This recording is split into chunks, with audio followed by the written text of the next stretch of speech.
আসসালামু আলাইকুম ভিউয়ার্স। আজকে আসছি এই প্রজেক্টে।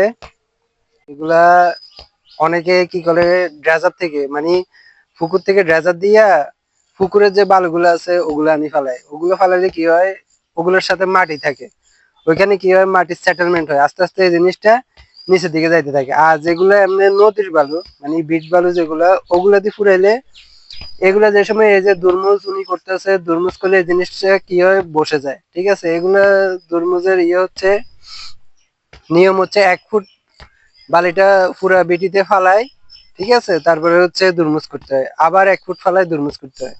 তো নিয়ম হচ্ছে এভাবে, কিন্তু গ্রামের দিকে তো এই এভাবে করে করা হয় না। ওগুলো হচ্ছে 1.5 ফুট বা অর্ধেক পরিমাণ, মানে যতটুকু হাইট আছে বিটির ওইটা অর্ধেক পরিমাণ কইরা তারপরে হচ্ছে একটা দুর্মুজ দেয়। আবার টপ লেভেলে আইসা এই যে দুর্মুজ দিতেছে এটা একটা দেয়। এটা এরকম ভাবে পুরাটা করার পরে দুর্মুজ, আবার একবার দুর্মুজ করা হবে।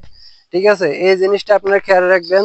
কারণ হচ্ছে অনেকে দেখা যায় এরকম বালু ফেলানোর পরে ওরা কি করে ফ্লোরটা ডালাই দিয়ে ফেলে, মানে এই জিনিসটা ঠিকভাবে বসে না।